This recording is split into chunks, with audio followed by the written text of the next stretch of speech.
7년 환란은 왜 발생해야만 하는가?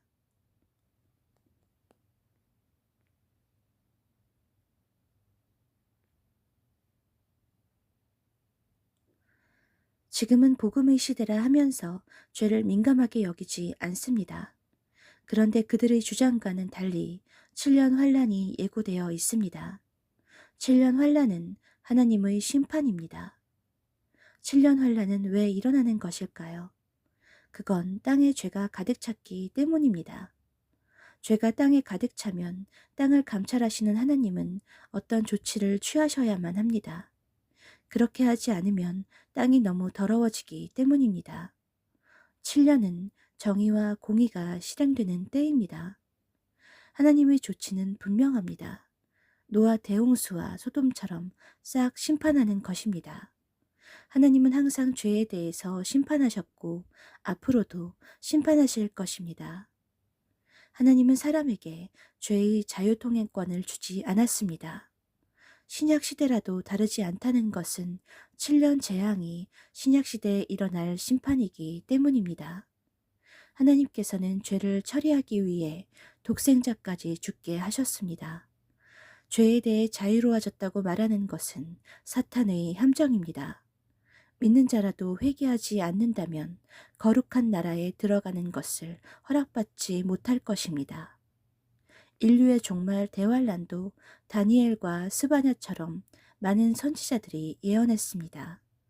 지구상의 도시와 건물이 싹 무너지고 사람과 생물까지 멸절될 것입니다. 하나님은 우주와 태양조차 완전히 파괴하고 새로운 우주로 대체할 수 있습니다. 실제 7년 환란을 기록한 요한계시록의 묘사도 이와 같습니다. 그렇다면 7년 환란을 맞는 마지막 인류는 도대체 어떤 죄를 지었길래 이런 무시무시한 심판을 초래한 것일까요? 하나님의 심판과 사람의 죄의 분량이 찼다는 것은 의심의 여지가 없습니다. 7년 환란이라는 지구 역사상 가장 위험한 기간에 두 가지 예언이 성취될 것입니다. 첫째는 그리스도의 충실한 추종자들을 미리 환란에서 구출하는 것입니다. 먼저 피할 것을 만드시고 벌하시는 것이 하나님의 일관된 방식이며 이는 장차 올 휴거의 모형입니다. 구출은 구름 타고 다시 오시는 그리스도로 묘사되며 이때 휴거가 일어날 것입니다.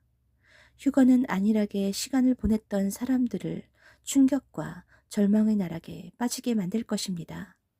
그들은 그리스도께서 예비하신 처소로 들어가 안식을 누릴 것입니다. 이 영광의 무리에 참여하도록 힘써야 합니다. 둘째는 세상을 추종한 인류와 함께 그들이 세운 타락한 문명을 완전히 파괴시키는 일입니다. 하지만 파괴에 앞서 7년 동안 모든 악들이 제한 없이 퍼지고 응용될 것입니다. 이것을 두고 요한계시록에서는 음행의 포도주에 인류가 취한 상태로 땅을 더럽혔다고 묘사합니다. 같은 이유로 세상에 취한 그들에게 하나님께서 진노의 포도주를 마시게 할 것이라고 합니다. 하나님의 진노가 그리스도의 신실한 사람들에게 적용되지는 않을 것이 분명합니다. 하나님의 진노는 불의로 진리를 억누르는 자들의 모든 불경건과 불의를 치시려고 하늘로부터 나타날 것입니다. 문제는 두 가지 약속의 당사자들인 종말의 세대가 두 가지 약속에 큰 비중을 두지 않고 살아간다는 사실입니다. 불신자들은 대환란을 걱정하지 않습니다. 위험한 시대, 불길한 세대입니다. 믿는 자들조차 베드로가 미리 쓴 것처럼 이렇게 조롱합니다. 주께서 강림하신다는 약속이 어디 있느냐? 그리스도의 강림을 믿고 준비하는 자들과 조롱하는 자들이 있을 것이라 예고했고 우리 세대에 그런 일이 일어났습니다. 약속을 믿지 않는 것은 심적으로 조롱하는 것과 같습니다. 노아의 시대에도 방주를 만드는 노아를 조롱했을 것입니다. 다수는 세상이 여전히 지속될 것이라 믿고 있고 그 때문에 세상의 방식을 따라 살고 있습니다. 휴거는 신자들과 교회에서도 중요한 메시지가 아니며 인기도 없고 조회수도 낮습니다. 심각한 결과를 가져올 하나님의 심판을 믿지 않거나 자기 세대에 일어날 일은 아니라고 믿고 있습니다. 흥미를 끄는 주제가 많아서 그렇겠지만 그날이 지나면 뒤늦게라도 경고한 사람들이 있었다는 것만은 알게 될 것입니다. 인류의 역사가 영원히 지속될 것이라고 성경은 말하지 않습니다. 시작과 끝이 있으며 은혜의 해와 보복의 날이 있다고 합니다. 그렇다면 지금이 그와 같은 종말을 맞이할 세대인가요? 100년 전에 살았던 사람들은 지금의 발전한 모습을 상상할 수 없을 정도입니다. 교통과 지식의 발달, 인터넷과 스마트폰의 시대, 666과 감시와 통제가 가능한 시대에 살고 있습니다. 인류의 기술과 문명이 발전했지만 세상은 여전히 전쟁과 기근과 전염병으로 위기에 빠져 있습니다. 하지만 현대인들에게 하나님을 믿는 것과 그분이 명령하신 말씀에 순종하는 모습을 찾아보기 어려운 상태입니다. 이런 상태를 음녀의 포도주에 취한 것으로 보신 하나님께서는 그때가 노아의 때와 같을 것이라 하십니다. 노아의 때는 타락과 심판이 일어나는 시점입니다. 그러나 노아와 롯이 심판을 면제받은 것처럼 마지막 세대의 일부는 멸망에서 구출받아 밀실에 들어갈 것이라 합니다. 지난 수천 년 동안 믿었던 자들 중에 첫 열매로 여겨지는 신자들은 무덤에서 부활할 것이고, 살아있는 자들 중에서도 주님의 약속을 믿고 준비한 자들이 변화될 것입니다. 그때 필멸의 몸이 불멸의 몸으로 갈아입을 것입니다.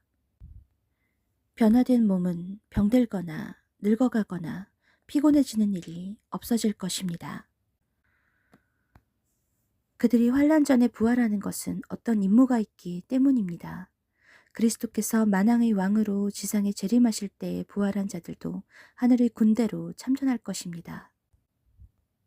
그리스도의 신부로 올라간 그들은 7년 동안 하늘의 군대로 준비될 것입니다. 그러나 죽은 자들 중에서 모든 신자들이 부활하는 것은 아닙니다. 이미 무덤에 내려간 그들 중에는 살아있는 자와 죽은 자들이 있었고, 살아있는 우리 중에도 죽은 믿음과 살아있는 믿음을 가진 자들이 있어 그들을 분별하실 것이라 합니다. 누가 죽음을 경험하지 않고 살아서 올라갈 자입니까? 그리스도께서 친히 오셔서 그들을 데리고 가실 것이라고 합니다. 문제는 죽은 자들이 아니라 살아있는 우리입니다. 죽은 자들 중에는 첫째 부활에 누락되어도 7년 환란에 들어가지 않을 것입니다. 하지만 살아있는 우리가 만약 휴거의 영광에 오르지 못한다면 역사상 가장 큰 재앙을 7년이나 고스란히 당할 것입니다. 그 중에는 짐승의 표로 배교를 할 위험성도 있으며, 그렇지 않다면 7년 동안 도망 다녀야 할 것입니다. 우리 세대의 복음은 모든 민족과 국가에 전파되었습니다. 기독교인들이 24억 명이나 된다고 하는데 그 중에 몇 명이 휴거될지는 하나님만이 아실 것입니다. 모든 국가와 도시와 시골에 충실한 자들이 있을 것입니다. 그들은 그리스도께서 다시 오신다는 신성한 약속을 믿고 깨어 자신을 준비한 상태로 있습니다. 에녹이 하나님과 동행함으로 환란 전 휴거의 모형이 되었습니다. 동행이란 하나님과 온전하게 하나가 된 상태에서 매 순간 주님을 바라보는 것입니다. 그런 사람들은 출근하기 전에 기도하고 출퇴근하는 차에서 기도하며 시간 날 때마다 성경을 읽으며 잠자리에 들기 전에도 주님의 오심을 사모하며 주님을 찾을 것입니다. 하지만 에녹 시대에 얼마나 많은 사람들이 하나님을 알고 있었습니까? 그럼에도 에녹 한 명만 휴거되었습니다. 우리가 맞이할 그날에는 한 명이 아니라 수백만 명, 수천만 명 또는 수억 명이 실종될 수도 있습니다. 대규모 실종은 지구의 한 모퉁이에서 비밀리에 일어날 사건이 될 수 없을 것입니다. 비밀 휴거는 없습니다.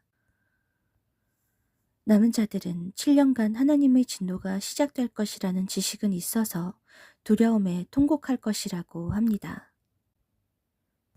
주님을 사모하며 힘써서 예비하십시오. 마라나타.